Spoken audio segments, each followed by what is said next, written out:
Hi guys, so today I will be repotting a Philodendron gloriosum and a Philodendron mame. But first we need to make a soil mix. So I usually start off with a succulent or a cacti mix, such as this. If you have the option of only the option of getting one soil mix and that's it for your plant, I would suggest getting a succulent or a cacti mix because it's already well draining. So I would suggest using that. If you have the capacity to get a bit more mix in your soil mix, that's great, and I'll show you what else I'll be adding on. So I already have a cup here. I put like approximately 6 of that.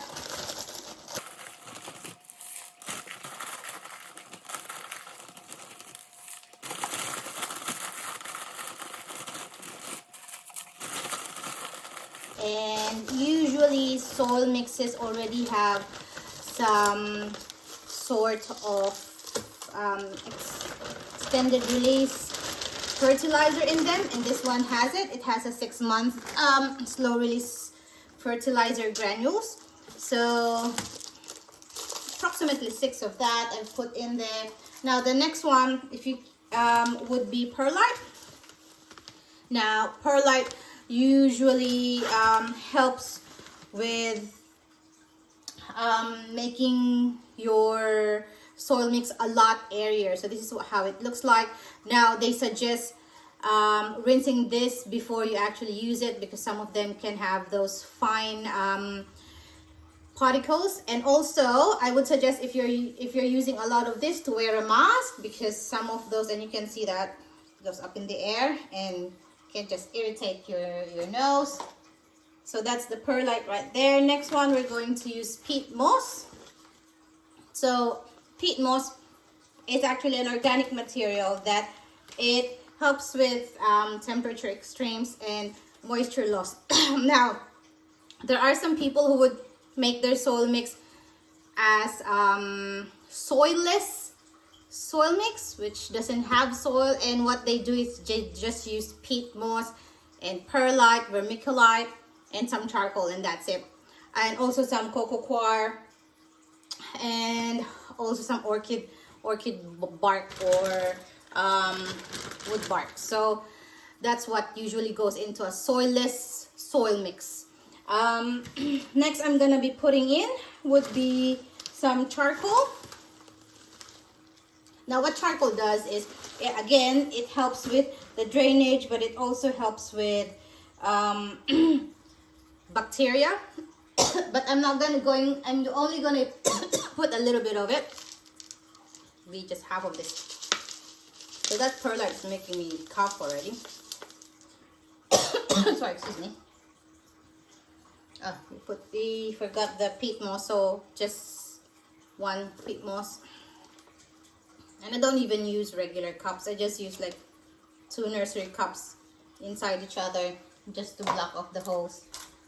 And then we're going to use some more orchid bark, and that's actually quite coarse. Yeah, just put one of that there. And before I mix this up, I will put, and I usually use this, it has worked so far well for me. It's a potting mix booster. So it's actually Seasol. It's a seaweed solution, but it's in a powder. You don't need to put a lot.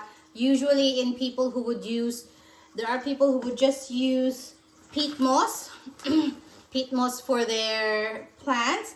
And what they do is, because they actually put a bit of Seasol in there just to put a bit of nutrients for the plants. So not a lot, just maybe just a handful. Yeah, sprinkle that around there, and then we're ready to mix.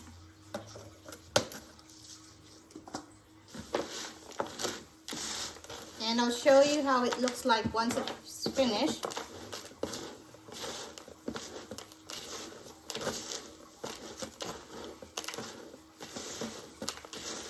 So this is a very, very chunky, very airy soil mix.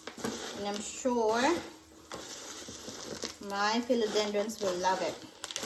Of course, it's better to check first what kind of soil your plants would love before tinkering with your soil recipe, I guess. But this has worked so far with most of my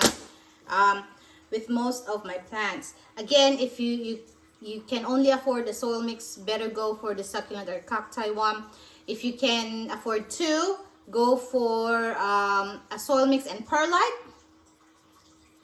If you can afford three, go for soil mix, perlite, and peat moss, or soil mix, perlite, and some orchid bark.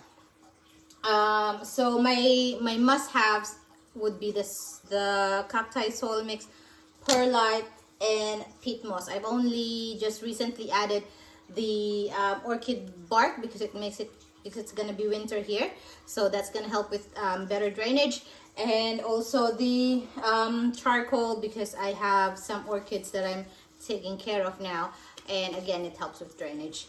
So I'm going to put a little bit here and just show you close up how this looks like. There.